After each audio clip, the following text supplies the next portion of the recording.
Hey everybody, welcome back to the channel. Everybody, welcome right back to the channel. Listen, April has already been fun. Like it's been magical, it's been amazing, and it's really been great. NBA and college basketball, man, been flat out fantastic. We'll start off with the NBA. A lot of wild stuff happened, okay? But before we get into all that, my name is Isaiah Austin, and welcome back to the IDA Kings video production channel. Um, you know, um, please like, comment, and subscribe to the channel. Okay. Hit the bell notification to know when I post upload new videos and everything like that. Get into that. Wednesday was great. The 76ers, with Paul George, Joel Embiid, and Tyrese Maxey look really good. Okay, they look really great. Um, as a team right now. And they beat the Wizards on that Wednesday, April 1st. The Hawks beat the Magic as well. The Hawks look fantastic too. They're like a fifth seed, I believe, right now. I think the Raptors are below them as of right now. And then the Celtics look fantastic, man. This game against the Heat on Wednesday, they had like a lot of points. It was like what 50 to 30. It was like 40 to. It was something crazy. I think they ended up having 50 points in the first quarter or something crazy like that. Jaylen Brown dominated, and then Hauser, he did a great job making shots at a high level. The Heat were scoring real well too, though. They had a lot of points too. I think they had like 30, so they did a great job. Offensively, both teams were on fire. Bam did a great job in the game, but the Celtics ended up winning 147 and 129 that game, though. The Knicks ended up beating the Grizzlies after going on like a 3-game losing streak at the time. The Kings ended up beating the Raptors. That was a big upset. The Raptors needed that win, and they couldn't get that win, so that was a tough loss for them. The Pacers ended up beating the Bulls. The Rockets got a big win against the Bucks. They needed that for seeding and all that, trying to make sure they still in striking distance for the third seed. The Nuggets got a big win against the Jazz as well, and the Spurs ended up beating the Warriors. Right? Yeah, on Thursday. The Suns ended up losing to the Hornets. The Hornets have had a great year so far, man. Basically, since January 22nd. I think they're 25-8, which is second best in the league, I believe. Since December, they have been really good. The Pistons beat the Timberwolves on that Thursday, and then after the Lakers start out really great, all hot and fire, the Thunder ended up losing. Thunder ended up beating the Lakers 139-96. Luka got hurt, and I believe Reeves got hurt, and they will be out for the remainder of the regular season. That's important for the rest of the games coming up, and we'll talk about that in a little bit. The Cavs ended up beating the Warriors. The Warriors went through a tough stretch, obviously, of games starting the month of April. They lost to the Cavs ended up losing. The Cavs ended up winning against the Warriors. I'm sorry about that. The Trailblazers ended up beating the Pelicans, and the Clippers ended up losing to the Spurs. The Trailblazers are still AFC right now, ahead of the Clippers and the Warriors. They did a great job of getting they had a real surprising year too, because they were not expected to be an AFC. They were expected to be one of the bottom teams in the West. Bottom teams probably in the NBA, let alone be an AFC in the West. So it's pretty good. Congratulations to them. So far, they're the AFC. And we'll see how the rest of the season goes. The Hornets ended up beating the Pacers.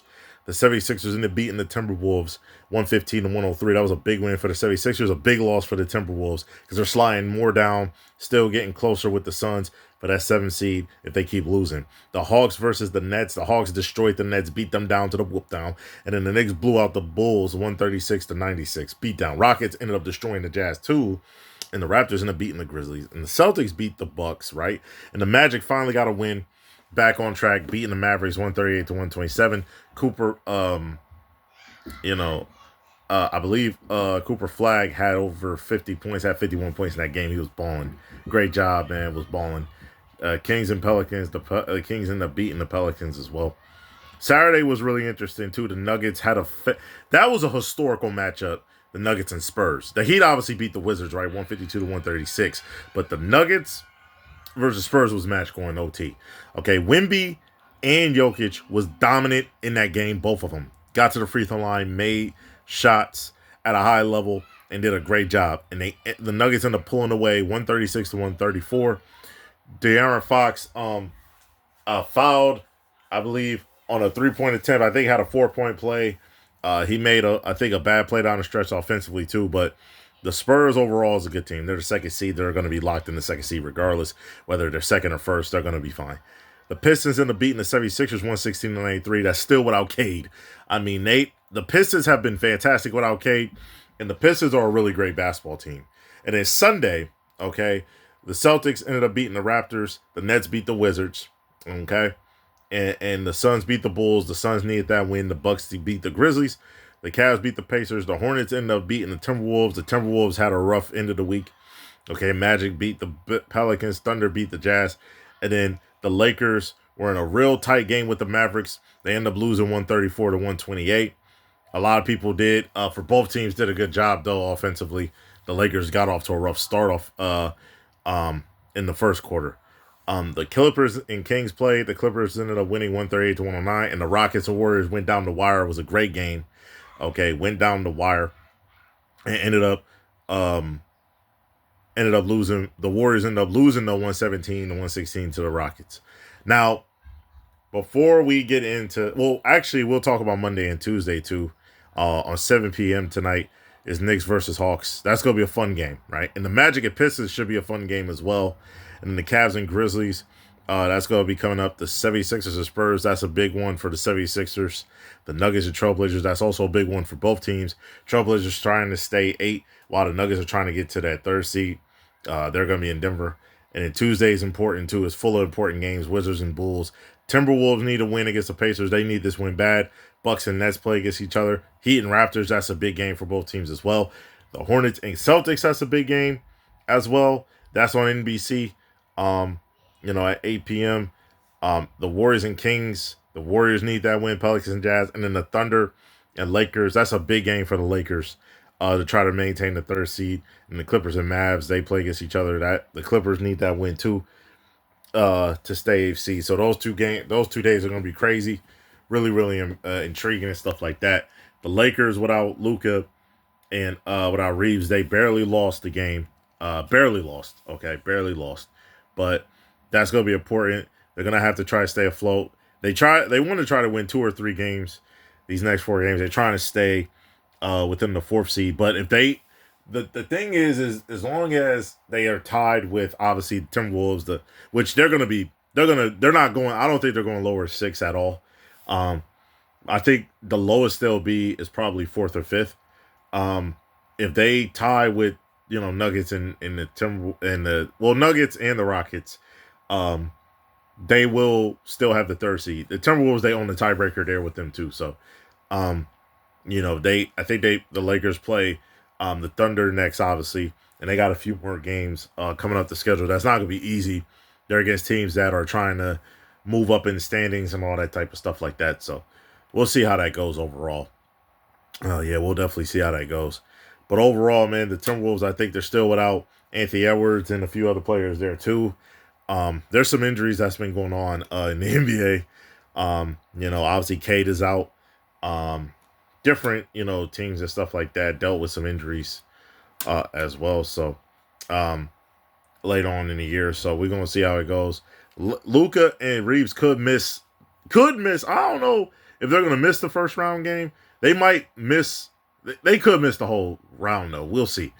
But we're going to see what the matchups look like and stuff like that and see how that goes. But I think the Lakers have to try to stay afloat as best they can and do the best they can to stay afloat and try to maintain the 3rd or 4th seed. And if they can maintain the 3rd or 4th seed, they'll have home court. And then we go from there and see what happens. And then the next round is going to be tough regardless who they play. It don't matter if they play the Spurs or the Thunder. That's going to be tough. So they got to try to win the series if they can. Hopefully with Luka and Reeves. If not without them, they got to try to find a way to get. They got to try to find a way to win.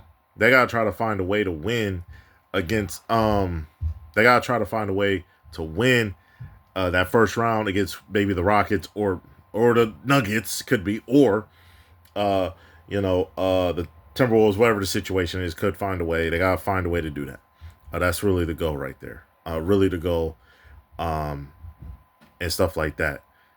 But getting into it, though, it's going to be some more great games in the NBA.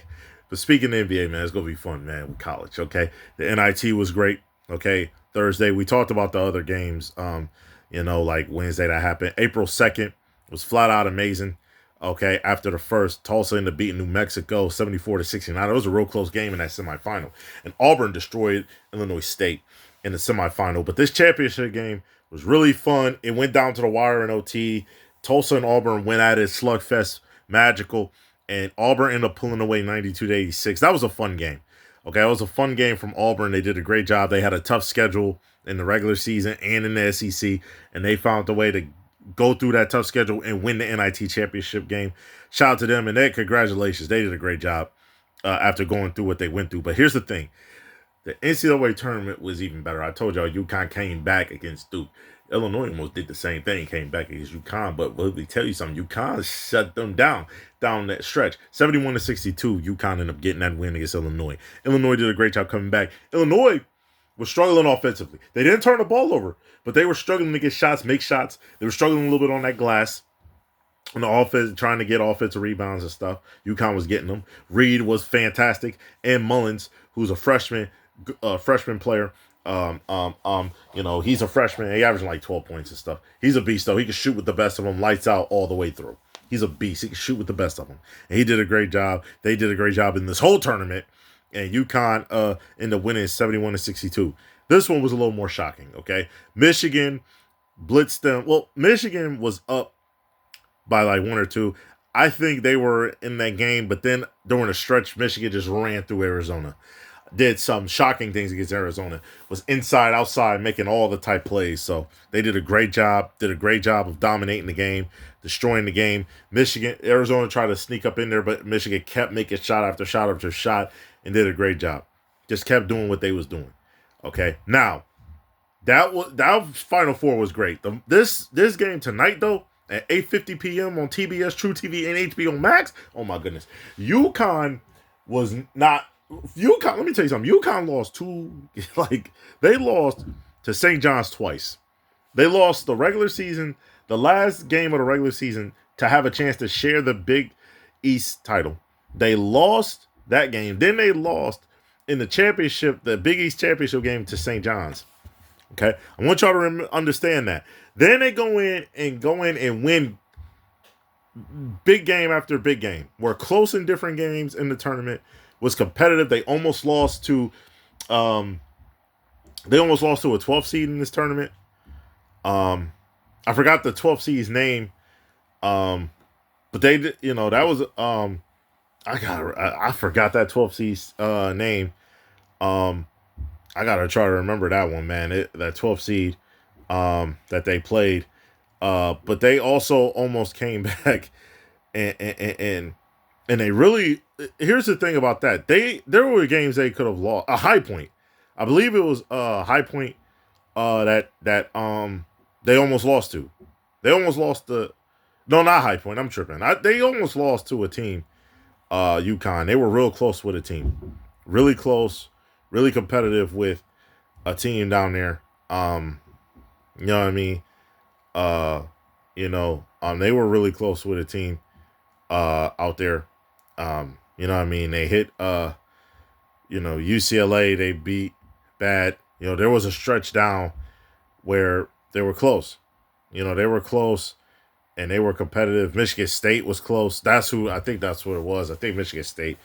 They were close. Michigan State was coming back in the game. Was really starting. They started out the tournament hot, on fire. UCLA was close and then they pulled away against them and stuff like that. You know what I'm saying? And they did that real well, pulled away. In these last few games, they were close. They almost lost, obviously, the game. They almost lost against, Furman was close with them, actually. I'm sorry. Yeah, it wasn't. They almost lost. They were close. They ended up pulling away by 11. It was Furman. And they ended up getting a big win against them. They were in a tight game with them. UCLA, they pulled away. They were a little tight. Michigan State, they almost came up. And they literally was about to lose to Duke. They were down 19, almost 20 points, okay? And not only did that happen, okay, but they ended up making a game-winning 3 to save the game. And they almost wasn't here. And then they ended up beating, Illinois to get here. Michigan has been dominant in every single game coming up to this point. This is going to be a fun one. People are not expecting UConn to beat Michigan, and rightfully so. Michigan's been great all year. They only had 2 losses, only had 1 loss in the Big Ten. They lost to Duke. Then they came in and lost to Wisconsin when Wisconsin was shooting the ball right. Michigan was in a close battle with Ohio State in the Big Ten tournament. They lost to Purdue actually too. They lost to Purdue in the Big Ten championship game. But they ended up running through the NCAA tournament, though. They ran through it. And so this game is going to be fun, entertaining, and exciting. I cannot wait for it. It's going to be a fun game. It's going to be an exciting game, and I'm pretty excited about it. I hope y'all enjoy it, though, because it's going to be fun, man. The big fellas down in the paint, Reed, he's a beast. He can play in the NBA. And then they got other great big men at Michigan. Man, flat out great big men, man. Dominant big men. And the guard play is great. Cadeau was at North Carolina. He's in Michigan. He has a chance to win national championship. The guards for UConn's great. I think his name is Soul Ball. Man, that's a heck of a name right there. That's a baller's name. Soul Ball. I think his name is Solo Ball. I mean, he a beast. You know what I'm saying? He good as a guard. So overall, it's gonna be a fun game. I'm excited. I think it's going to come down to the size. The coaching is going to be great, though. I think it's going to come down to the size who can rebound and who can make shots in that mid-range, because that size in the paint is not going to be easy for both teams. You know what I'm saying? So if you open up the shots with the 3-ball, you're going to be in a good spot. But overall, man, it's been great. Great stuff. One of the breaking news that I have to talk about, too, is Mike Malone. He got hired for UNC. Okay, he got hired for UNC, and that's a great hire. Fantastic hire. He's a great coach, a legendary coach. I think he's going to be in the Hall of Fame one day. He won an NBA championship with the Nuggets. UNC did a great job, and I was shocked by it because I didn't know they were looking at him. But that's a great hire, though. That's a great out of the park hire, though. I'm not gonna lie. Great hire. But with all that being said, I appreciate everybody. Love and support of the channel. I hope y'all love the channel. Hope y'all subscribe. Hope y'all hit the like button, and I hope y'all follow it, man. I hope y'all hit the hype button as well. Show some love, man. I appreciate y'all. I hope y'all have a good one. Peace.